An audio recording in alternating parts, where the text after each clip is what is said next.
गरीब मायका। मोहिनी के 3 बेटे थे। पति खूब अच्छा कमाता और बड़े घर के ऐश सब था मोहिनी के जीवन में। लेकिन एक चीज जो नहीं थी वो थी सुकून। मेरी बहन और मेरा भाई दोनों गरीब, लेकिन मैं मेरे पास तो नोट की बरसात है।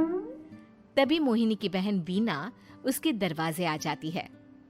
अरे मोहिनी, कैसी है? मेरे घर में ना सिलेंडर खत्म हो गया है। तेरे पास तो इतने पैसे हैं, भरवा देना मेरा सिलेंडर। पैसे जैसे ही आ जाएंगे मैं दे दूंगी। तभी मोहिनी का पति राकेश आ जाता है। क्या है विना, ये अपने घर की परेशानी हम लोगों के घर ना गाया करो। तुम्हारी बहन को तुम लोगों पर तरस आ जाता है और वो पैसे देने लग जाती है। मुझे ये बिल्कुल पसंद नहीं है। ओ जीजा जी, नहीं, मैं तो वो बस अच्छा, मैं चलती हूँ। वीना वहां से चली जाती है। उसके जाने के बाद अच्छा किया जो आपने सुना दिया।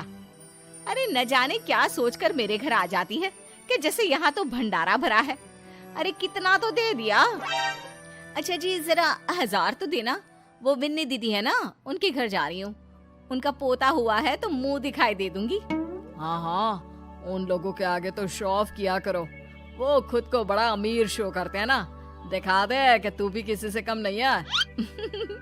हाँ जी, इसी के लिए तो जा रही हूँ। मोहिनी तैयार होकर अपनी बुआ की बेटी के घर जाती है, जहाँ उसके पोते का कार्यक्रम चल रहा होता है। वहाँ वीना भी आई होती है। अरे वीना, क्या जरूरत थी यहाँ आने की?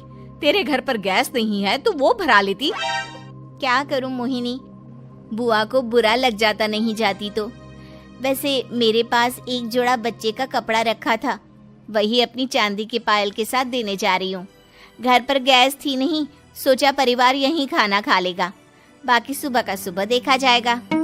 मोहिनी को बहन पर दया आ जाती है। वो पर्स से 1000 रुपए निकाल कर दे देती है। ले विना, लेकिन पैसे वापस कर देना, तेरे जीजाजी हिसाब लेते हैं। मोहिनी भी क्या करती, गरीबी में बहन का सहारा ही उसके जीवन जीने का आधार था। फिर एक रोज, सुनिए, भाई के घर बेटी हुई है, मुझे माँ के पास जाना होगा। अरे उस घर में ना कूलर है ना एसी, कैसे रहोगी तुम? हाँ, वही सोच रही हूँ कि अकेली जाऊं, बच्चों को साथ ना ले जाऊं। चली जाओ, लेकिन ये जो तुम अपने गरीब परिवार से मिलने चली जाती हो ना, मुझे बिल्कुल अच्छा नहीं लगता। पता नहीं मैं भी कैसे मैनेज करती हूँ, लेकिन क्या करूँ। मोहिनी भाई भाभी के घर आती है। मोहिनी, कैसे आना हुआ? तू यहाँ हम लोगों के घर रह लेगी या फिर किसी होटल में रहेगी? क्या हो गया है माँ? मोहिनी को क्यों ऐसे बोल रहे हैं आप? अरे तू नहीं जानती अपनी ननद को, पैसे वाली है ना, तो ऐड कुछ ज्यादा ही है। मोहिनी को माँ की बात का बुरा नहीं लगता है, क्योंकि उसे पता ही नहीं चलता कि माँ उसे जली कटी सुना रही है। वो भाभी की बच्ची के साथ लेन देन करती है और वहाँ से चली जाती है। उसके जाने के बाद, माँ, क्यों आप मोहिनी को इतनी सारी बातें सुनाती हो? भाई का बेटा बोल पड़ता है। माँ, क्योंकि दादी जानती है कि बुआ के अंदर घमंड है। सही बोल रहा है मोहन। बहू भले तुझे ना दिखता हो, लेकिन मुझे और मोहन को दिखता है कि वो कितनी घमंडी है। मोहिनी मायके आती है, जहाँ गरीबी के कारण चीजें कम होती हैं। इस मोहन के बच्चे को काम पर लगा दो ना, किसी दुकान या किसी होटल में। बर्तन धो लिया करेगा, कम से कम 4 पैसे और आएंगे घर में। देख मोहिनी, माना तेरे पास पैसा है, लेकिन तेरे भाई के दिन इतने भी बुरे नहीं चल रहे कि वो अपने बच्चे की पढ़ाई रुकवाकर उससे बर्तन धुलवाए। मोहन माँ की ओर देखता है, जैसे आंखों से बोल रहा हो, देख लिया बुआ का हाल। हाँ मोहिनी, बात तो सही है, लेकिन अभी मोहन को पढ़ना है। आखिर तुम भी तो अपने दोनों बेटों को पढ़ा रही हो ना। मेरे बेटों से कैसे कंपेयर कर सकती हैं आप? अरे वो तो कलेक्टर बनेंगे। हाँ, कल को वो मोहन को नौकरी में रख लेंगे, क्यों? मोहिनी कुछ दिन और रहकर चली जाती है। धीरे धीरे दिन बीतता है।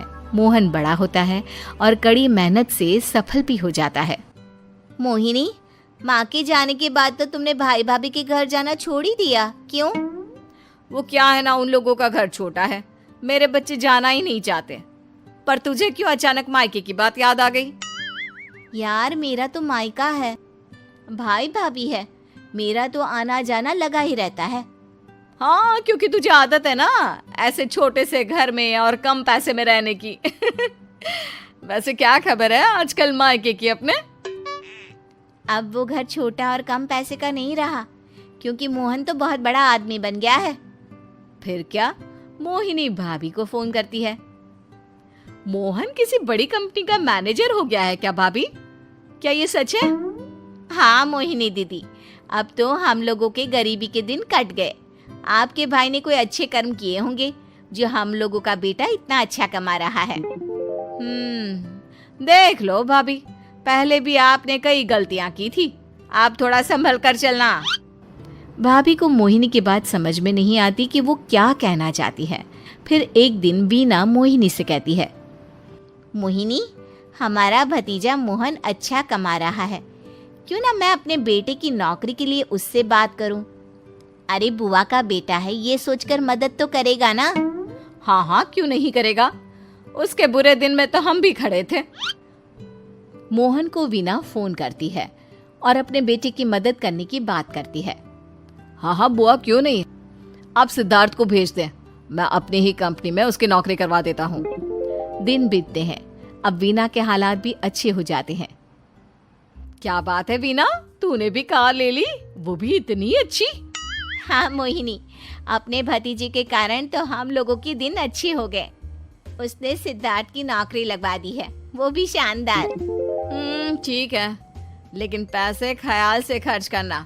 वो क्या है ना, पैसे आने आसान है लेकिन संभालने मुश्किल। मोहिनी घर पर अपने पति से बात करती है। देखो ना, सबके पास पैसे हैं, एक वक्त था जब मैं ही अमीर हुआ करती थी। लगता है कि ज्यादा दिन नहीं रह पाओगी, मेरी नौकरी को कुछ साल ही बचे हैं और तुम्हारे दोनों लड़के निकम्मे हैं। उन लोगों को बोलो ना कि नौकरी करे। तभी वहाँ मोहिनी के बेटे भी आ जाते हैं। अरे हमें क्या मोहन समझा है जो दिन रात गधे की तरह काम करते रहे? खैर, दिन फिरते हैं और मोहिनी के पति की नौकरी भी खत्म हो जाती है। मोहिनी क्या करे, थोड़े से पैसे में गुजारा नहीं हो रहा है। तो क्या करे, मेरी समझ में कुछ नहीं आ रहा। मोहन को बोलो ना कि वो इन दोनों के लिए नौकरी देखे, जैसे सिद्धार्थ के लिए नौकरी देखी है। मोहिनी क्या कहती, उसे अपने वो दिन याद आ जाते हैं जब उसने भाभी से मोहन को नौकर बनने की सलाह दी थी। क्या हो गया, क्या सोच रही हो मोहिनी? यही कि वक्त कभी भी किसी का भी पलट सकता है, ऊपर वाले से डर कर रहना चाहिए।